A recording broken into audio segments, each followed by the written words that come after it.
السلام علیکم ورحمۃ اللہ وبرکاتہ۔ رب اشرح لی صدری ویسر لی امری واحلل عقدۃ من لسانی یفقہوا قولی رب زدنی علما۔ ہم نے اپنی آخری کلاس میں حافہ لسان کو دیکھا تھا۔ لسان کا، زبان کا وہ حصہ جو داڑھوں کے ساتھ ہے یا زبان کے موٹے کنارے حافہ کہلاتے ہیں، اور یہاں سے جو حرف ادا ہوتا ہے اسی نسبت سے اس کا نام حرف حافہ رکھا، اور یہاں سے ادا ہونے والا ایک ہی حرف ہے۔ آگے چلتے ہیں، آگے ہم دیکھیں گے طرف اللسان کو، زبان کے پتلے کنارے جو دانتوں کے ساتھ ہیں، یہاں سے ہم نے دیکھا تھا کہ 3 حروف ادا ہوتے ہیں، اور یہاں کا مخرج جو ہے وہ بھی 3 ہے، یعنی یہاں سے نکلنے کی جگہیں جو ہیں وہ بھی 3 ہیں، اور یہاں سے 3 حروف ادا ہوتے ہیں۔ وہ کون کون سے ہیں؟ وہ ہے لام، نون، را، ٹھیک ہے؟ اور تینوں کا مخرج تھوڑا تھوڑا سا فرق پہ ہے، یعنی تینوں میں تھوڑا سا ڈیفرنس ہے۔ اس کو ہم دیکھتے ہیں، جیسے پیچھے ہم نے دانتوں اور داڑھوں کے نام دیکھے تھے۔ دانتوں کے نام ہم نے دیکھے تھے ثنایا، سامنے کے اوپر کے 2 دانت، ثنایا علیہ، سامنے کے نیچے کے 2 دانت، ثنایا سفلی۔ اچھا، ثنایا کے ساتھ پھر دائیں بائیں اوپر نیچے 4 دانت تھے، وہ کیا کہلاتے ہیں؟ رباعی، ٹھیک ہے؟ رباعی کے ساتھ پھر ہم نے دیکھے تھے دائیں بائیں اوپر نیچے 4 دانت، وہ کہلاتے ہیں انیاب، اور انیاب کے ساتھ پھر داڑھیں شروع ہو جاتی ہیں اوپر نیچے دائیں بائیں، ایک ایک داڑھ، ٹوٹل 4 ہوگی جو کہ کہلاتی ہیں زواحک۔ اچھا، یہاں پہ جو ہے لام کا مخرج، اب ہم کہیں گے کہ طرف اللسان، زبان کا کنارہ جب ثنایا، رباعی، انیاب اور زواحک کے مسوڑوں سے لگے تو یہاں سے لام نکلتا ہے، لام، دائیں طرف اوپر کی طرف، ٹھیک ہے؟ آپ کی جو زبان ہے اس کا دایاں حصہ اوپر کے ثنایا، رباعی اور انیاب سے لگے گا دائیں طرف، تو پھر لام، نون، را ادا ہوں گے۔ اور زبان کا کنارہ جب ثنایا، رباعی، انیاب اور زواحک کے مسوڑوں سے لگے تو لام ادا ہوتا ہے، لام، لام، ٹھیک ہے؟ اس میں زبان تھوڑی سی زیادہ پھیلتی ہے، زبان کا جو کنارہ ہے وہ ٹوٹل دانتوں کے ساتھ لگ جاتا ہے۔ آگے ہے مخرج نمبر 2، طرف اللسان کا مخرج نمبر 2 ہے کہ زبان کا کنارہ جب ثنایا، رباعی اور انیاب کے مسوڑوں سے لگے، یہاں سے زواحک جو ہے وہ نکل گیا، ٹھیک ہے؟ زواحک داڑھ تھی وہ نکل گئی، اب زبان تھوڑی سی کم پھیلے گی۔ زبان کا کنارہ جب ثنایا، رباعی اور انیاب کے مسوڑوں سے لگے تو نون نکلتا ہے، نون، لام، ساتھ ساتھ پڑھ کے دیکھا کرے، لام، نون۔ پھر ہے تیسرا مخرج، زبان کا کنارہ جب ثنایا اور رباعی کے مسوڑوں سے لگے، یہاں سے انیاب بھی نکل گیا۔ زبان کا کنارہ جب ثنایا اور رباعی کے مسوڑوں سے لگے تو یہاں سے را ادا ہوتا ہے، را، را، را، ٹھیک ہے؟ اس میں زبان تھوڑی سی اور سکڑ جاتی ہے، یعنی زبان کا کنارہ لام میں زیادہ پھیلتا ہے، پھر تھوڑا سا کم ہوتا ہے تو نون، اس سے بھی تھوڑا سا کم اگر دانتوں کے ساتھ لگتا ہے تو پھر را ادا ہوتا ہے، تو اسی وجہ سے پیچھے سے ایک ایک دانت کم ہو جاتا ہے۔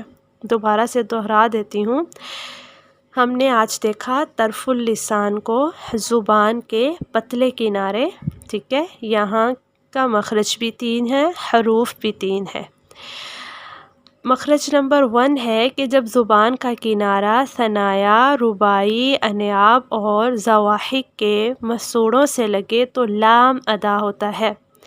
مخرج نمبر 2 ہے زبان کا کنارہ جب ثنایا، رباعی اور انیاب کے مسوڑوں سے لگے تو نون نکلتا ہے۔ مخرج نمبر 3 ہے زبان کا کنارہ جب ثنایا اور رباعی کے مسوڑوں سے لگے تو را نکلتا ہے۔ ان تینوں کو مخرج کے اعتبار سے طرفیہ یا ذلکیہ کہتے ہیں، ان تینوں کو مخرج کے اعتبار سے طرفیہ، طرف اللسان کی وجہ سے طرفیہ نام ہے، طرفیہ یا ذلقیہ کہتے ہیں۔ آپ صرف ایک بھی یاد کر لیں تو بھی کافی ہے۔ آپ کو اگر اتنی بات سمجھ آ گئی ہے تو تھوڑا سا اور بھی سمجھ لیجئے۔ پہلے میں نے آپ کو آسان بتایا، تھوڑا سا اس میں اب ہم ایڈیشن کریں گے، وہ اس طرح سے کہ جب ہم نے حافہ دیکھا تو حافہ کی بھی تھوڑی سی اقسام بنتی ہیں، ٹھیک ہے؟ جیسے ہم نے حلق کو دیکھا تھا، اقصی حلق، وسط حلق، ادنیٰ حلق۔ اسی طرح سے حافہ کی اقسام ہے اقصی حافہ، وسط حافہ، ادنیٰ حافہ، یعنی زبان کے جو موٹے کنارے ہیں، ٹھیک ہے؟ وہ میں آپ کو اس لیے بتا رہی ہوں کیونکہ طرف اللسان میں اس کا بھی تھوڑا سا حصہ ہے، اور اس کو آپ کو بتاؤں گی تو آپ کو زیادہ اچھے سے سمجھ آئے گا، ٹھیک ہے؟ تو مجھے امید ہے کہ آپ لوگ محنت کرنے والے بچے ہوں گے تو آپ سیکھ جائیں گے، آپ کو مشکل نہیں لگے گا انشاءاللہ۔ تو کیا ہے کہ اقصی حافہ، حافہ کا وہ حصہ جو نواجس کے ساتھ ہے۔ نواجس کسے کہتے ہیں؟ دانتوں کو ہم نے پڑھا، ٹھیک ہے؟ تواہین کے ساتھ جو اوپر نیچے دانت بنتے ہیں چار، وہ نواجس کہلاتے ہیں۔ تو اقصی حافہ کیا ہے؟ زبان کے موٹے کنارے کا آخری والا حصہ، وہ اقصی حافہ ہے۔ حافہ کا وہ حصہ جو نواجس کے ساتھ ہے، اور وسط حافہ، حافہ کا وہ حصہ جو تواہین کے ساتھ ہے۔ تواہین ہم نے دیکھا تھا زواہق اور نواجس کی درمیان کی جو چار داڑیں ہیں، دائیں بائیں اوپر نیچے، تین تین، تو یہ 12 بن گئی، ٹھیک ہے؟ تو یہ کیا کہلاتا ہے؟ وسط حافہ، حافہ کا وہ حصہ جو تواہین کے ساتھ ہے، یعنی حافہ کا درمیان۔ پھر ادنیٰ حافہ، حافہ کا وہ حصہ جو زواہق کے ساتھ ہے، ٹھیک ہے؟ اچھا، اب کیا ہے کہ اب مخرج نمبر 1 میں ہم نے کہا زبان کا کنارہ جب ثنایا، رباعی، انیاب اور زواہق کے مسوڑوں سے لگے۔ اچھا، جب آپ نے یہ دیکھنا ہے نا، اب آپ لگائیں اپنی زبان کو ثنایا، رباعی، انیاب کے ساتھ، تو یہاں پتلے کنارے لگ رہے ہیں۔ تھوڑا سا اس میں جب زواہق کی بات آ گئی، داڑھ کی بات آ گئی، تو پھر کیا ہے کہ حافہ بھی ٹچ ہو رہا ہے، ٹھیک ہے؟ کیونکہ ہم نے یہی پیچھے ڈیفینیشن پڑھی تھی نا حافہ کی، کہ جو داڑھوں کے ساتھ حصہ ہے، جو زبان کا موٹے کنارے ہیں، وہ حافہ کہلاتے ہیں۔ تو آپ نے اس کی ڈیفینیشن میں تھوڑا سا ایڈیشن کرنا ہے، زبان کا کنارہ مع ادنیٰ حافہ، مع کا مطلب ساتھ، زبان کا کنارہ مع ادنیٰ حافہ جب ثنایا، رباعی، انیاب اور زواہق کے مسوڑوں سے لگے تو اس سے لام نکلتا ہے۔ اب آپ کو یہ بات ہضم کرنی تھوڑی آسان ہوگی، اس لیے میں نے اندر مشکل لفظ بعد میں ایڈ کیا۔ اچھا، مخرج نمبر 3 میں کیا ہے؟ زبان کا کنارہ مع پشت جب ثنایا اور رباعی کے مسوڑوں سے لگے۔ مع پشت کہتے ہیں زبان کی، آپ جو کنارہ ہے نا، یعنی زبان کی نوک کے تھوڑا سا پچھلا حصہ، جب آپ را پڑھتے ہیں نا تو آپ خود ہی دیکھیں وہ آپ کی ٹچ ہو رہی ہے اوپر، را را را، ٹھیک ہے؟ تو اس لیے آپ نے کیا کہنا ہے؟ زبان کا کنارہ مع پشت زبان جب ثنایا اور رباعی کے مسوڑوں سے لگے تو را نکلتی ہے۔ اب آپ نے مخرج کو اچھے سے سمجھ لیا۔ اگر ہم یہ دونوں چیزیں چھوڑ دیتے تو پھر آپ کے مخرج میں تھوڑی سی کمی رہ جانی تھی۔ تو اس لیے آپ نے اس کو یاد کر لینا ہے، جو بات سمجھ نہ آئے آپ نے مجھ سے واٹس ایپ پہ پوچھ لینی ہے، ٹھیک ہے؟ السلام علیکم ورحمۃ اللہ وبرکاتہ۔